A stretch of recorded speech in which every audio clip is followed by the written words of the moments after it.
All right, everybody. Hello and good day. Thanks so much for sharing a part of your day with us. We are here live for MLA's Talk Time. I've lost track. I think we're up to episode 8. And this is Talk Time ESP English for special purposes. Good morning, Tanya. How are you? Good morning, Carson. Yeah, I'm great. Week 8, I'm so happy that we've got so many people who seem to have been coming back weekly as well. So thank you so much, everybody, for joining us. Such a pleasure.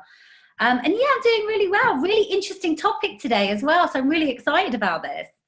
Yeah, it's definitely been a lot of fun. I can't believe that we're into our 8th week already, but it seems like it was almost like yesterday that you and I were planning out one of our first ones, but we're happy to be back. So before we dive into our subject this week, which is English for Special Purposes, I'm going to give the proper introduction to it that I was supposed to give at the end of the webinar last week. And for those that were with us last week on the call, you know that we had some technical difficulties. We got kicked off the call. Some of us tried to get back into the call, then we got kicked off again. So, you know, those things happen, and those are the things we have to deal with in this new age of learning at home and digital technology and webinar meetings and things like that. So number one, thanks for coming back and joining us. It's really a pleasure for Tanya and I to get to be with you once a week to do these webinars. You know, I'm sure it's great for you guys at home, but it's also been really good for us to stay connected with all of our friends and colleagues throughout the world. So thanks for coming back. So before we got cut off, we made it all the way to the end of our topic last week, which was our special episode dedicated to writing and how to teach writing exercises using online classes. And we sent out all those slides. So as you saw, we did make it to the end of our presentation. But what we didn't get to do was tell you how excited we were that starting for the month of May, which we're in right now, we're going to have a special series. And our series in May is dedicated to ESP, English for Special Purposes. This is something that I know a lot of your students are passionate about. I know some of you probably teach these types of ESP subjects in your schools to your students. And it's something that we're going to spend some time focusing on. So today we're going to introduce the idea of ESP. What does ESP mean? What are some of the areas of ESP that we're going to be going through? And then over the next 3 weeks, we have 3 very special guest speakers who are going to join us on our Talk Time webinar series, and they are going to be experts in their fields. We have somebody lined up who has spent more than 35 years of her life in human resources, working with businesses, both huge corporations, but also higher education universities, dealing with employees, interviewing, job placements, and she's going to be focusing on English for business. We have a high school science, mathematics, and chemistry teacher who's going to join us for our special topic on STEM, which we're going to dive into what STEM means a little bit later on today. And then we have another person coming on that's going to talk to us about academic English and what it means to do that ESP into the academic world in test preparations and getting ready for the pathways or the foundations for higher education. So really exciting. We're going to be with you at least all the way through May with our free Talk Time webinar series.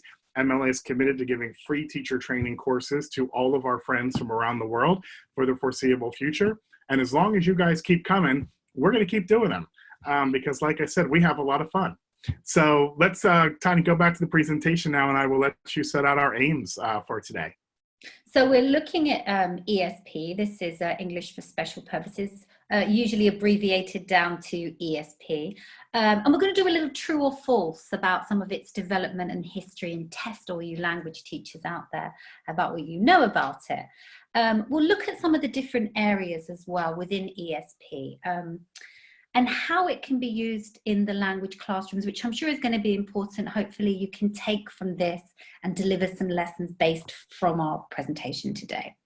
As always, keeping the students' attention, you know, is the entire focus of a teacher and our classes and our webinars. And at the end, we'll do a little recap as well. We won't get cut off today.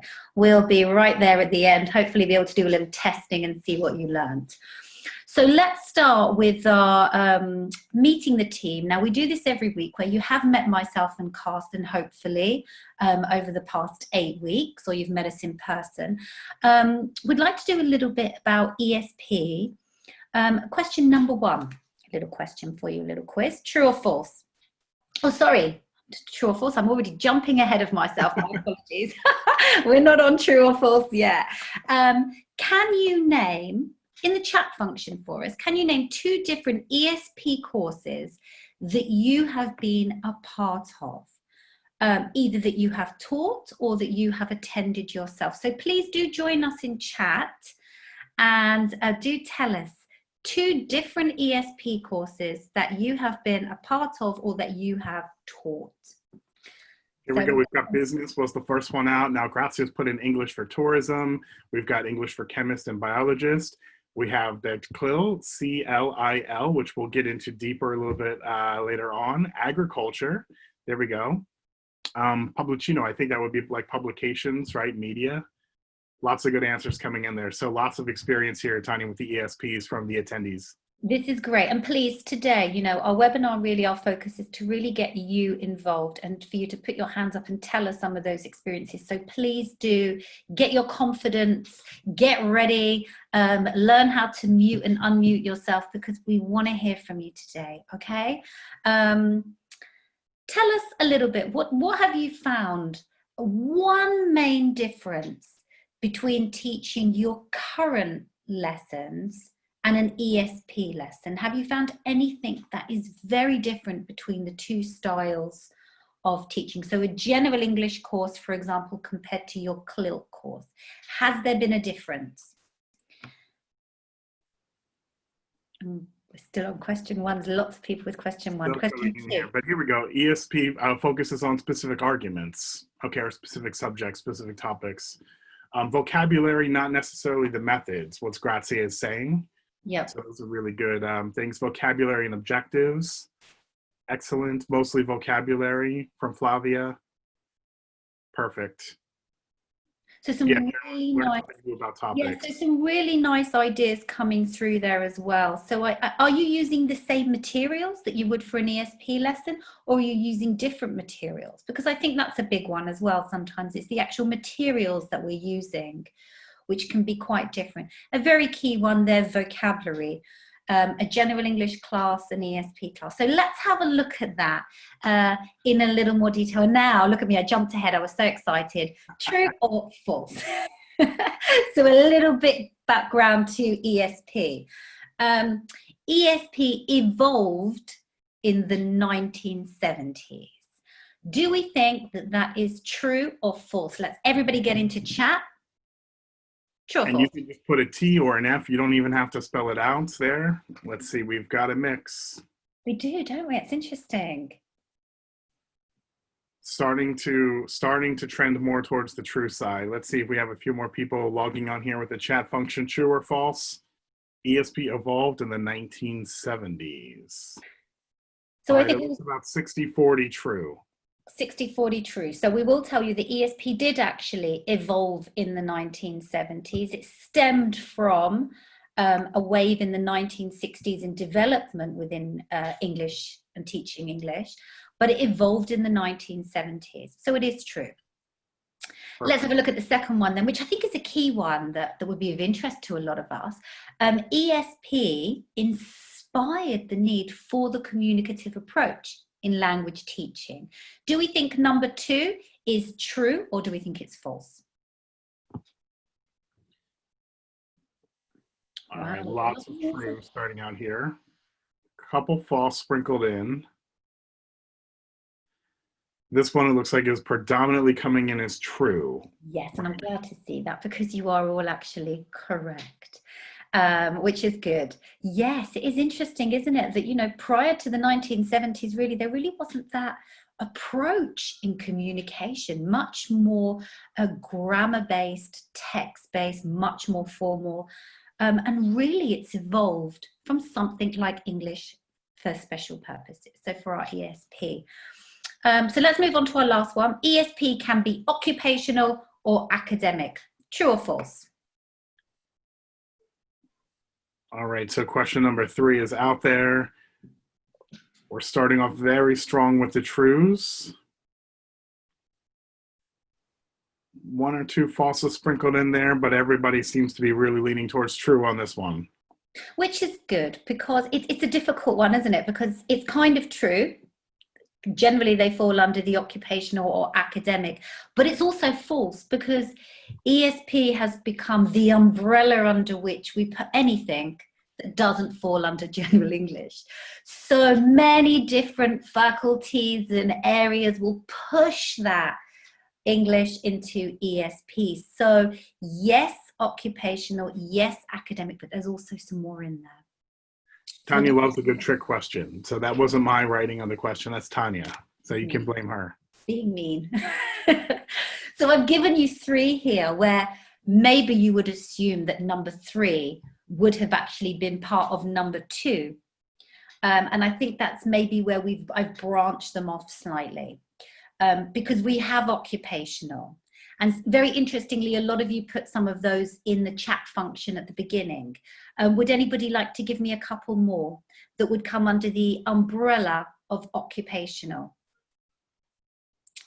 So we had some before, which was agriculture, which I thought was a very interesting one. Art, medicine, I think tourism, waiter, developing into digital, very interesting.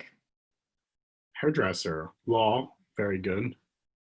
Exactly. And you know, this kind of area of occupational English is opening up so much more. And you've got so many ideas out there. You're involved with your kids. You're seeing what they're interested in and the areas that they want to go into. Let's have a look at number 2 then. How are we defining this for the academic ESP program? What are we looking at? What kind of courses would you say come under the academic section? Teacher training, university, literature, the first 3 outs. IELTS, very good. DPH, preparation, science, kind of a blend there maybe. Yeah, a couple of things filtered in there, definitely. I think there was a couple of buzzwords there. I like no idea, very honest and direct, very good as well. Okay, Perfect. so interesting. Yeah, so again, really interesting looking at that academic. And if we look then at number 3 and move on to the school subjects, what about in terms of school subjects? Just deferring it slightly from the academic, what would we put under number 3, school subjects? I know I've already given you one in my introduction, so it was the acronym that I said we would get into a little bit later. Very popular acronym nowadays. Yeah, and some very interesting ones that people are jotting down there as well, actually. So I think, and you've actually mentioned them previously when we were doing the chat at the beginning. So shall we move on and have a look at some of the different areas? So again, occupational. And I've listed down the 4 main ones. And again, as you have listed, so many different areas within this. Business English, English for medical purposes, English for hotel and tourism, English for law, so many different subjects, so many different umbrellas in work relating to the occupational aspect of learning English that fall under that umbrella. For the academic, we're really looking at the idea of pre-sessional courses, a short course that maybe you can take. And we'll look at that in a little more detail later, and I'll ask you a few questions. And a foundation year that can be beneficial for international students and for British or American students as well, who maybe don't have the right qualifications to get in. So it can really help build them as well. Subject-led, STEM, and CLILT, which I know that some of you have already mentioned previously. So we will come back to that, but we'll move on now. And we'll look at the first one. So occupational English. Can you actually remember the 4 different ESP courses that we listed earlier? All right, let's get somebody to maybe raise their hand for this one. We'd love to hear some different voices. If you can remember the 4 different or even some of the 4 different topics that we just put on the last slide there, raise your hand and let's go over those for the occupational courses. Who's going to be brave enough to raise their hand? All right, we have Mary Louisa. Oh, fantastic. The first brave one today. Hi, Mary Louisa. Just go ahead and unmute the microphone. How are you today? I'm fine, thank you. What about you? Good. It's a pleasure to have you back with us today. Can you help us identify some of the 4 different ESP courses under the occupational? So medicine, tourism and hotels, law and business. Look at you. Marie-Louise, fantastic. And what about, in your opinion, are the students interested in doing this kind of ESP course? I think it depends on what they are going to study at university. Okay, so generally it's dependent upon their university application or their kind of higher education thought. Yeah. Okay. Well, thanks, Mary Louisa. Don't be afraid to join us back, raising your hand once again, so you can participate as much as you'd like throughout today. But we'll move on now to question 2. So again, just picking one of those different subjects, give us some experience. We can all share this together here about the students' interests in doing an ESP course rather than just their general English course. So, you know, are your students interested in that? Yeah, so let's see if anybody wants to raise their hand, give us any specific experiences. I know some of you actually teach at technical schools or schools where they're studying specific languages for specific purposes. So let's hear, we have Nicolina has raised her hand. Go ahead and unmute the microphone. Give her one more second here. Hi, Nicolina. Go ahead and tap on the unmute microphone button on your mobile. Oh, sorry. There we are. Is it okay now? Can you hear me? Yes, how are you? Hello. As I was saying, I've been teaching in many different kind of schools, but now, since my last 17 years, I've been teaching in this agriculture school. Actually, my students are very interested in the field of winemaking. And this is very interesting because the area, in effect, is an agriculture area where a lot of people have the winery. And so my students are very, very keen on studying, on learning as much as they can. And as a matter of fact, some of them had went to Australia, some to experience in this field, and they write me, sometimes they write me back, you know, I am in contact with them. And when they come back and they speak to other students, you know, they tell their experience. Of course, other students that I have in class, they are more willing to learn. And this is the most lovely experience I had and I'm having. Wow. And yeah, and some of them, okay, they went to university, of course. Some are studying in the north of Italy. Some, are working in the north of Italy. And yeah, and also in olive oil, making olive oil. It's and so amazing. It's amazing. We went to Greece. Yeah. To Greece for this exchange. It was lovely. And they told me, well, if we don't know a bit of English, because you know they don't want to learn unless they are very into it and they understand that if you know how to speak it, you will really enjoy your work and you can learn more. And so when we went to Greece, in fact, they told me, yeah, it's true, if we can't speak English. And then when we came back, because it was a 4th class, their English of course was improving, had improved a lot. Excellent. Okay. Well, thank you, Nicolina. That's a beautiful experience coming from an agricultural school, that you said, in a region specifically for winemaking and for olive oil. So not only the agriculture, but I'm sure also the business language can come into that. So the idea of running the business and having to market and sell the product or negotiate with a buyer for the product that's there. So lots of great factors into that. So Nicolina, thank you so much for sharing with your students. Yeah, that's so fantastic. And I think, one of the key factors there, and I saw a lot of other people in the chat, is once they're motivated, that's the beauty of ESP, you are specifically tailoring a course to match their motivation and their objectives in the future. So you get a different, hopefully, your students are a lot more engaged in the lessons. And that's one of the differences I think that we can see. So brilliant. I really love that story as well. God, I want to come and do that course. Sounds lovely. Yeah, I'll test the wine. So thank you so much for that. That's lovely.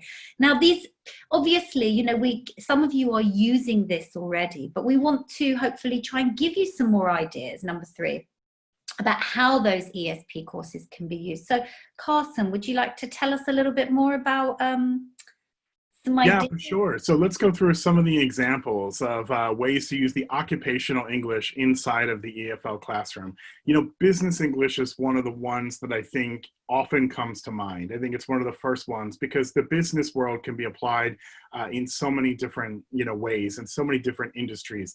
Like we were just saying, even in winemaking, you know, winemakers still have to negotiate contracts for the buyer to sell the wine and to market the wines and what that's going to be. But generally, creating a business plan for any business, maybe it's for a restaurant or maybe it's for an arts gallery, any type of a business should really needs a strong business plan. The style of that business plan, the language that should go into that for convincing an investor to give money for that is really important. Doing any type of business presentations, making a PowerPoint, doing a presentation for an annual shareholders convention is something that we can do. Explaining different business structures, how businesses are put together. Maybe there's a board of trustees that oversees the business. Maybe it's a single proprietor type of a business, the different structures. We're really happy next week to be joined by a woman. Her name is Donna Disbrow, and Donna has spent more than 35 years in human resources management for some really big pharmaceutical companies in the United States, and most recently in higher education. And she's going to be talking a little bit about the different components of CV writing. Because CVs are not just the list of what you have done in your career, but it's really about who you are as a person and as a professional. And then she's also going to go into writing cover letters, how to make yourself stand out when applying for jobs in the business English field. Going down to English for medical purposes, things that we can do is comparing jobs in the medical profession. We hear so much these days about our healthcare heroes, and often we just think of doctors and nurses. But what about all the different specialties inside of the healthcare system? So what about a phlebotomist, the person who deals in the blood, or, you know, the different components or departments that you'll find for that. So comparing the different jobs and what their specialties are for those different fields. English for hotel and tourism, one of my favorite subjects and areas, you know, is really getting customer service language, how to deal with customers. Role playing. What happens when somebody comes to the front desk of a hotel for a check-in for that? What if you are a concierge at a hotel and get a recommendation for, you know, how to make a perfect day in a city? So role-playing those different things in the languages to overcome some of those challenging. And then English for law comes back to another subject that we covered in one of our webinar series just a few weeks ago. So debating different laws around the world, coming back to that debate where we have to really prepare our debates and kind of put our arguments down and the reasons behind those arguments, so that way we can be well prepared to have a debate about different laws around the world. So just a couple examples of ways that we can use the occupational English inside of our everyday classroom settings with our students. Yeah, and we hope that gives you some ideas for some lessons and different things that you can bring in. So you can do different components of it within your classroom as well. So all of the ideas can roll across the other ones. Now let's look at academic English, one of my favorites. I love academic English. What do students do on an EAP course? Now, EAP is the acronym for English for Academic Purposes. There are specific books and texts and all sorts of things you can get on EAP. Please join us in the chat. Tell us very quickly, what do students do on an EAP course? Any ideas? Have you done one yourself? Have you taught one? Have you been on one? So please just join us in chat and please do tell us. Number one, what do they do on an EAP course? On specific subjects, okay. Thank you, Angela. Yeah, I think this one is one of the toughest ones. Even the beginning one, this was one that people weren't so sure about for the academic purposes. So we're happy to cover this. Literature and language. Yeah. Learn formal English. Writing, I think someone's getting a key point in there as well. Writing academic. Syntax, yes. definitely a focus on that. So I think, you know, an EAP course is going to be registered towards what we need to achieve in university, which is not just being able to read and understand the academic texts that we are going to be set by our lecturers. All of you have been set by your lecturers. So reading is a big part of academic English. And not just reading a magazine or online, but specific books. I don't know about all of you, but my God, my reading list for university were just piles and piles and piles of books and literature. You can't read 50 books when you need to write one essay. So you have to develop those skills with reading. So key reading skills, really important. And I think from that as well, listening, going to lectures, another key skill that's going to be quite important, and writing as well. So really it's the skill set that they look at, and then manipulating grammar for more academic purposes. So that's what students generally do on an EAP course. What about number 2? How long do you think an EAP course lasts? A week, a year, a month? Any idea? Just a kind of suggestion out there for you. 4 to 5 years, I love that. Absolutely brilliant. Yeah, 1 year. Stefania, 6 months. A lot of things say it depends. Common people are saying a year, 3 months, Exactly. couple of years. So again, generally an EAP course for language students generally can be anywhere from, let's say, 4 weeks to 6 weeks as a short introduction. For students who really struggle with some of the academic English, they can come and do an entire year, which would be not just a foundation degree, but part of that foundation degree would be an EAP course to get their language up to the academic level required for university.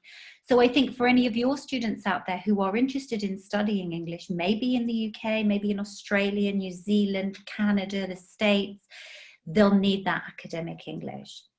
Tanya and I, we were discussing yesterday how in the United States we have something called a Pathways program.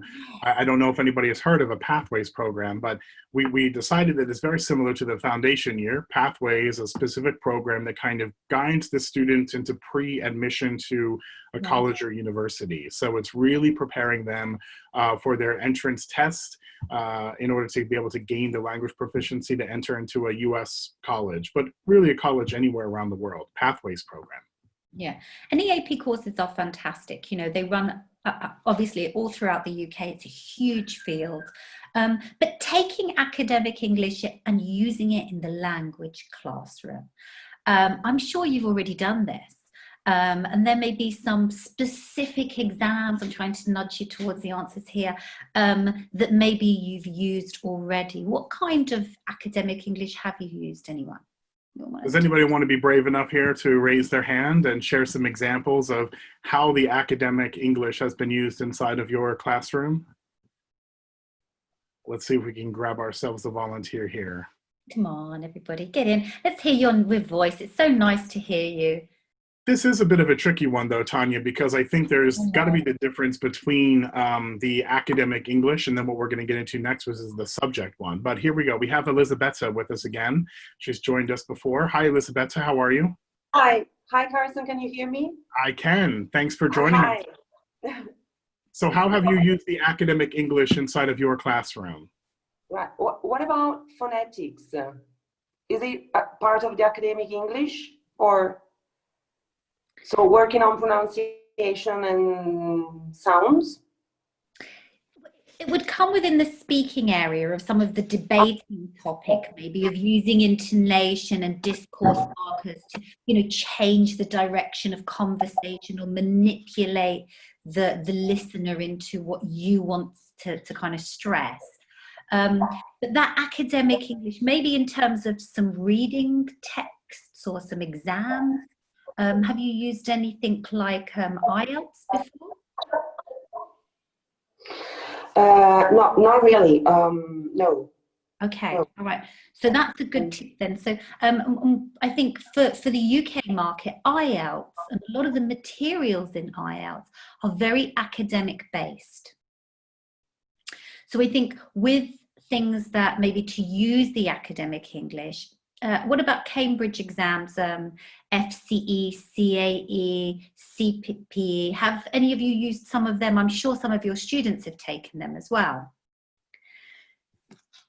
So thanks, Elizabeth, for joining us. So we've kind of put up the next slide here to kind of guide this, because this is a challenging one, is the academic English versus the English inside of the subject areas. Yeah. But Tanya alluded to one of the testings that we use often, which is IELTS. Yeah. So you have the IELTS texts, so specific texts taken from academic materials that can be used for that. Writing essays, referring back to the webinar that we just did last week on the whole writing and how to be able to write for specific purposes, and the formatting of those and the audience of those people. Speaking in debates, we've covered that several times. This is a crossover between maybe that law,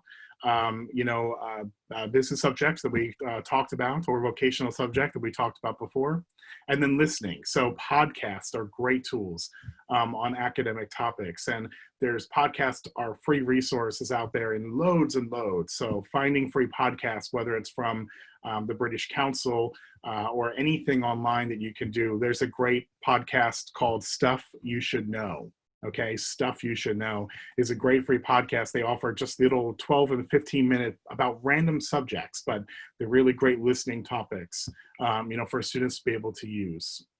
And I would just point out, I know some of you said, look, IELTS is quite high level. However, like we showed you, if you just take a tiny sample of a text, so you can look at that and students can compare that academic format with maybe a general English format. It's just great for their vocabulary understanding and also their grammatical understanding as well, because I've put down here some of the grammar structures that, are played around with more within the academic form. So pushing students into the higher level, mixed conditionals, relative clauses, reported speech. These are things students learn from the lower level. As they get into the higher levels, we start looking at things like inversion. I love the sound of inversion. I never met anyone so interesting. Inversion is just changing that around. So never had I met anyone so interesting.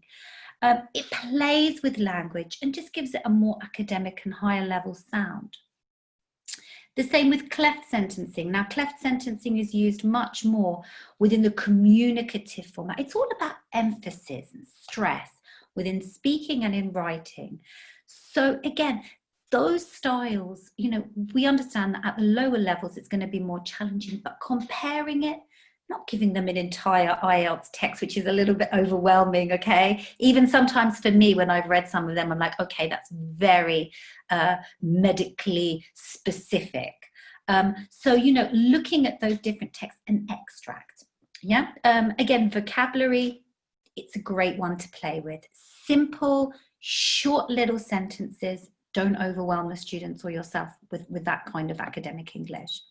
Yeah, and the EAP is going to be covered in our third week. So we have a speaker coming on to join us that's going to really dive into EAP, subjects coming into that. And then that takes us into our last one, which is the subject-led, course. So again, here we have this STEM and CLILT. Now, anybody feeling brave? You have experience in this. A lot of you do, I know. So why don't you just raise your little hand and come on, join us just before, we want to make sure we get through this. Put your hand up and tell us a little bit.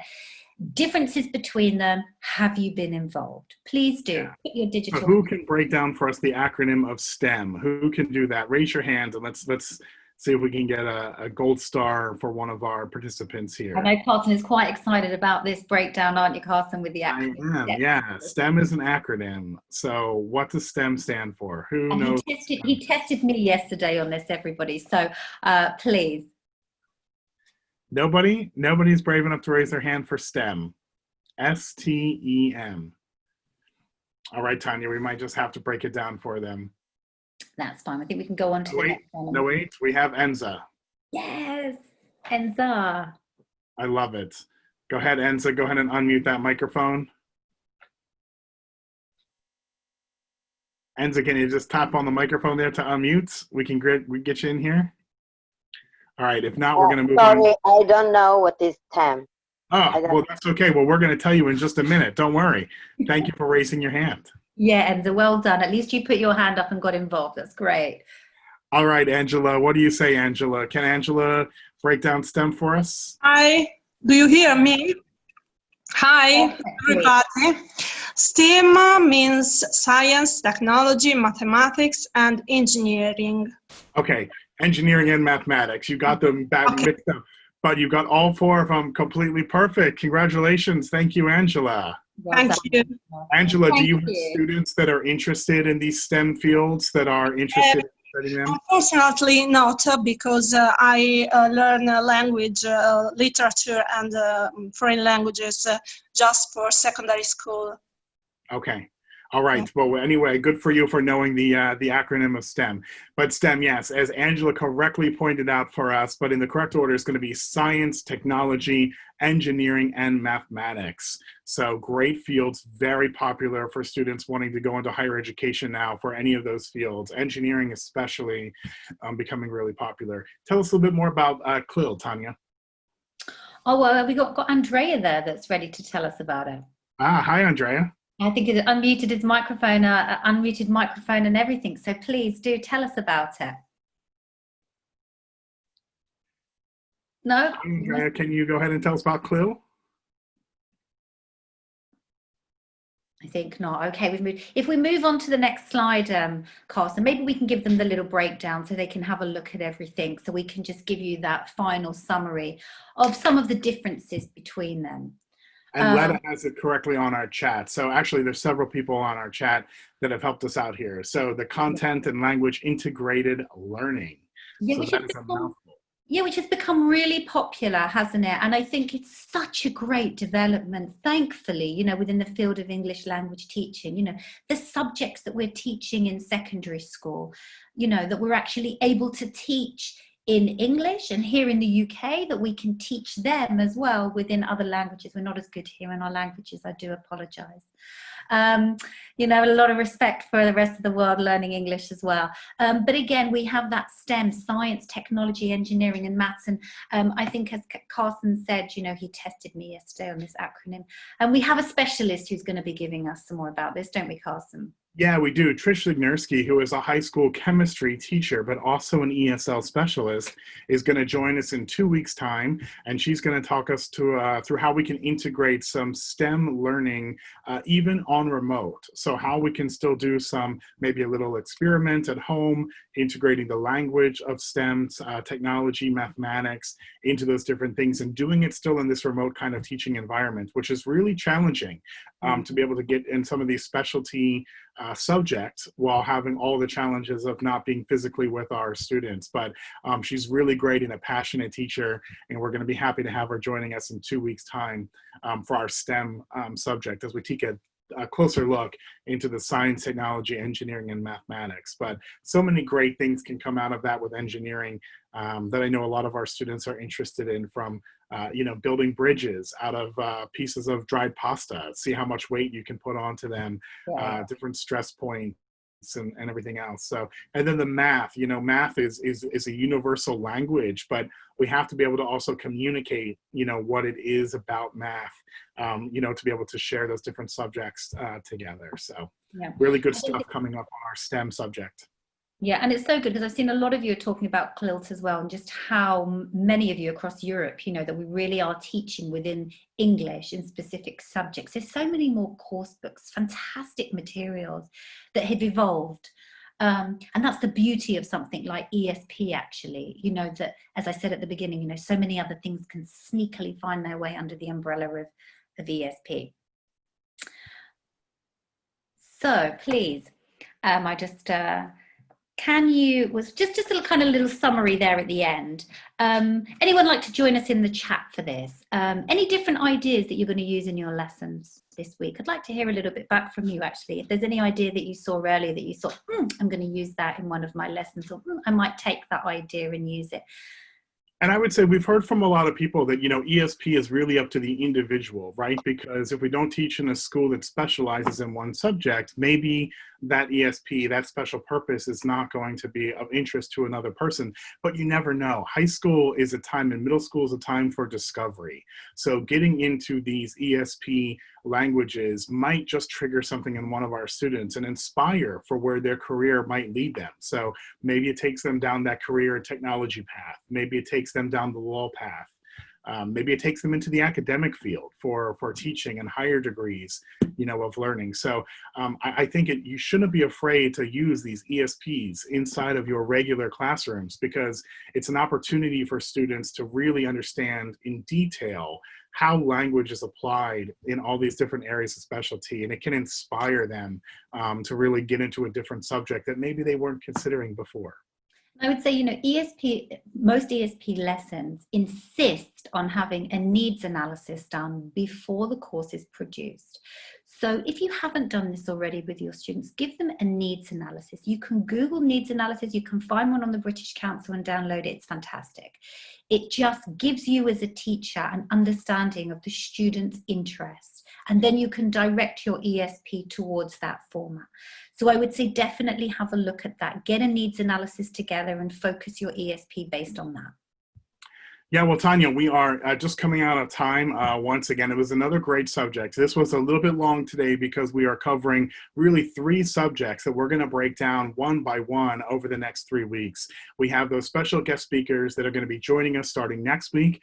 We're going to get into English for Business. We're going to be joined by Donna Disbrow, the Human Resources Specialist, from both the corporate pharmaceutical side of it, but also the higher education side.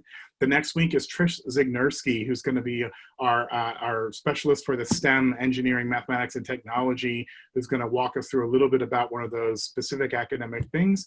And then we have our general academic purpose webinar with our final guest speaker the last week in May. So a lot of exciting things coming up. We're going to get into the really specifics of those with a lot more examples too of actual topics and suggested activities that you can take right back to your digital classrooms with your students, and you can use those in the coming weeks. So that brings us to the end of Talk Time. Once again, this is episode number 8. This is Talk Time English for Special Purposes.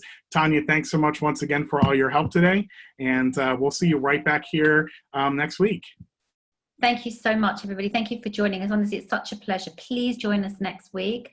And please feel free to chat in and join with us early birds, okay? So the early birds, come on a bit earlier and join us for a little chat, okay? And also don't forget the rest of MLA's free webinars that are happening for the rest of the week. Tomorrow is our Talk Time. It's really designed for our students to get on. They get to see different activity leaders from the MLA family around the world.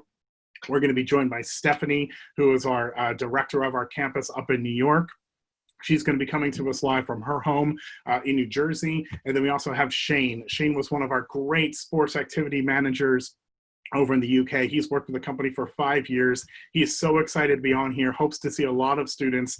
He'll be on tomorrow during our MLA Chit Chat Club for our students. That's right back here tomorrow. And then on Friday, don't forget, once again, MLA Kitchen, make sure that you're hungry. We're going to be doing another great recipe coming from Malta this week. Malta, and our colleague Medina is going to be sharing a recipe for that. And then we'll be back here next Wednesday for our Talk Time, our free teacher training exercises. Thanks again, guys, for joining us. We really appreciate it. Hope you have a great week. Thanks for taking time for Talk Time. Everyone. Thank you, Carson. Bye. Bye, Tanya.